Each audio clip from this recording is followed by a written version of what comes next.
Welcome to Solution OSM. আজি হৈ যোৱা সেকেন্ড আৰু থাৰ্ড চেপ্টাৰ জিকে কাৰেণ্ট এফেয়াৰ আৰু জেনাৰেল সায়েন্সৰ কোৱেশ্চন কেইটা ডিসকাস কৰিবলৈ লৈছো। First chapter paper analysis already চেনেলত আপলোড কৰা হৈছে। গতিকে যিসকলে ফাৰ্ষ্ট চেপ্টাৰ এনালিসিস চোৱা নাই তেখেতসকলে চেনেলৰ প্লেলিষ্টত গৈ চাই ল'ব পাৰে। লগতে নতুন নতুন ভিডিঅ'ৰ আপডেট পাবলৈ চেনেলটো সাবস্ক্ৰাইব কৰিবলৈ নাপাহৰিব। এতিয়া আহিছো আপোনালোকৰ কোৱেশ্চন কেইটাৰ মাজলৈ। প্ৰথম কোৱেশ্চনটো আপোনালোকৰ ইষ্টৰ চেয়াৰমেন কোন হয় সুধিছিলে। খুবেই ইম্পৰ্টেন্ট কোৱেশ্চন, ৰিপিট হ'ব পাৰে, আপোনালোকে চাই ল'ব ইষ্টৰ চেয়াৰমেন আপোনালোকৰ কোন হয়। ইয়াৰ শুদ্ধ উত্তৰটো হৈছে আপোনালোকৰ কে শিৱান।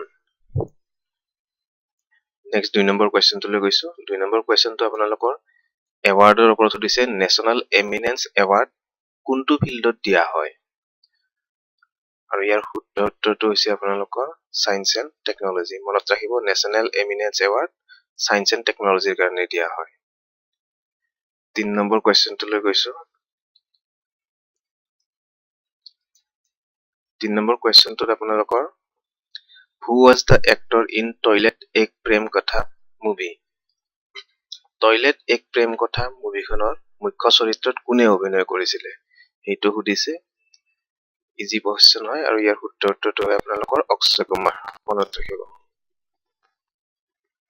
নেক্সট 4 নম্বৰ কুৱেশ্চনটোলৈ গৈছো। 4 নম্বৰ কুৱেশ্চনটো আপোনালোকৰ জাটাকা টেলছ ইজ এবাউট হুম, মানে জাটাকা টেলছ কাৰ বিষয়ে কোৱা হয়? জাটাকা টেলত কাৰ বিষয়ে কোৱা হয় এইটো সুধিছিলে আৰু ইয়াৰ শুদ্ধ উত্তৰটো হৈছে আপোনালোকৰ lord Buddha. Ancient history question হয় এইটো। নেক্সট 5 নম্বৰ কুৱেশ্চনটোলৈ গৈছো।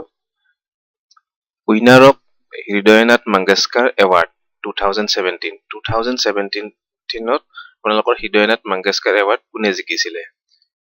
আৰু ইয়াৰ শুদ্ধ উত্তৰটো হৈছে আপোনালোকৰ জাভেদ আখতাৰ। জাভেদ আখতাৰে 2000 হৃদয়নাথ মংগেশকাৰ এৱাৰ্ড জিকিছিলে। নেক্সট 6 নম্বৰ কুৱেশ্চনটোলৈ আহিছো। 6 নম্বৰ কুৱেশ্চনটো সুধিছিলে আপোনালোকৰ 2017 IPL টাইটেল কোনে জিকিছিলে? আৰু ইয়াৰ শুদ্ধ উত্তৰটো হৈছে আপোনালোকৰ মুম্বাই ইণ্ডিয়ানছ। নেক্সট 7 নম্বৰটো কুৱেশ্চনলৈ গৈছো। CM অফ হিমাচল প্ৰদেশ, হিমাচল প্ৰদেশৰ CMৰ কথা সুধিছিলে। CM আৰু গভৰ্ণৰৰ কথা আপোনালোকৰ এটা এটা চিফটত আহিয়ে থাকে, গতিকে চাই ল'ব। আৰু ইয়াৰ শুদ্ধ উত্তৰটো হৈছে আপোনালোকৰ Jairam Thakur.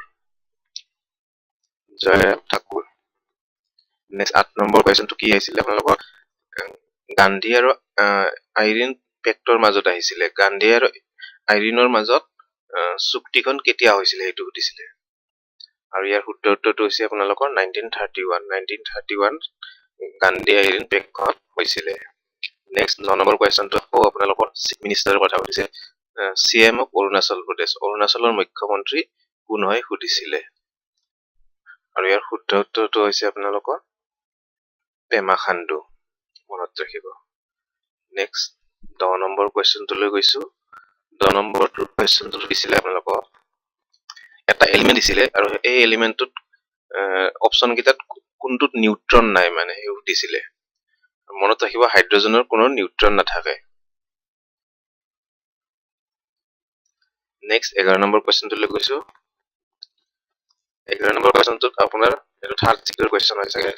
Present CM of Uttar Pradesh, উত্তৰ প্ৰদেশৰ CMৰ নামটো সুধিছিলে। খুবেই ইম্পৰ্টেন্ট উত্তৰ প্ৰদেশৰ CMৰ যোগী আদিত্যনাথ। অৰিজিনেল নামটো মনত ৰাখিব যোগী আদিত্যনাথৰ অজয় বিজয়। এইটো নেক্সট 12 নম্বৰ কুৱেশ্চনটোলৈ গৈছো। 12 নম্বৰ কুৱেশ্চনটোত আপোনালোকৰ কেপিটেলৰ নাম এখন দিছিলে। পিয়ংচেং কাৰ কেপিটেল হয়? আৰু ইয়াৰ শুদ্ধ উত্তৰটো হৈছে আপোনালোকৰ নৰ্থ কোৰিয়া। 9 অক্টোবৰৰ মৰ্নিং শ্বিফ্টত আপোনালোকৰ সাউথ কোৰিয়াৰ কেপিটেল সুধিছিলে আৰু সাউথ কোৰিয়াৰ কেপিটেলটো মনত ৰাখিব সেউল হয়। নেক্সট 13 নম্বৰ কুৱেশ্চনটো which city organise first garbage festival কাষ্ট্ৰা মহোৎসৱ? কোনখন ষ্টেট মানে কোনখন চহৰত আপোনালোকৰ এইটো গাৰ্বেজ ফেষ্টিভেলটো উদযাপন কৰা হৈছিলে কাষ্ট্ৰা মহোৎসৱ? আৰু ইয়াৰ শুদ্ধ উত্তৰটো হৈছে আপোনালোকৰ ৰায়পুৰ ছত্তীশগড়। মনত ৰাখিব। নেক্সট 14 নম্বৰ কুৱেশ্চনটো আপোনালোকৰ পঞ্চায়ত ৰাজ এমেণ্ডমেণ্টটো সুধিছিলে। পঞ্চায়ত ৰাজটো কিমান নম্বৰ এমেণ্ডমেণ্টৰ পিছত আহিছিলে সেইটো সুধিছিলে। আৰু ইয়াৰ শুদ্ধ উত্তৰটো হৈছে আপোনালোকৰ 73rd এমেণ্ডমেণ্ট। নেক্সট 15 নম্বৰ কুৱেশ্যনটোলৈ গৈছো। 15 নম্বৰ কুৱেশ্যনটোত আপোনালোকৰ সুধিছে Educate Girls a non pro organisation was established by. এই অৰ্গেনাইজেশ্যনটো কোনে এষ্টাব্লিছ কৰিছিলে সুধিছিলে। আৰু ইয়াৰ শুদ্ধ উত্তৰটো হৈছে আপোনালোকৰ সাফিনা হুছেইন। মনত ৰাখিব।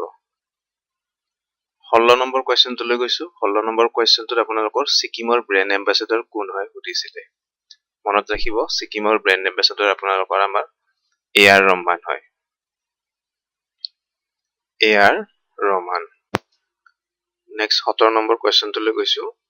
পি.এন. Prakash is associated with which sport. P N. Prakash কোনখন খেলৰ লগত জড়িত হয় সেইটো সুধিছিলে এক্সামত। আৰু ইয়াৰ শুদ্ধ উত্তৰটো হৈছে আপোনালোকৰ শ্বুটিং। পি.এন. প্ৰকাশ শ্বুটিঙৰ লগত জড়িত হয়। নেক্সট 18 নম্বৰ কুৱেশ্যনটো আপোনালোকৰ 2G স্কেমৰ ওপৰত সুধিছিলে। 2G স্কেম পাব্লিক প্ৰচিকিউটৰ মানে 2G স্কেমৰ চৰকাৰী উকিলজনৰ নাম কি সুধিছিলে।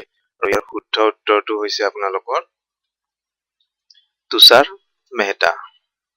এইখিনিয়ে কুৱেশ্যন আছিলে। আপোনালোকে আৰু এনেকুৱা ধৰণৰ ভিডিঅ' পাবলৈ চেনেলটো চাই থাকিব। Thanks for ৱাটছিং।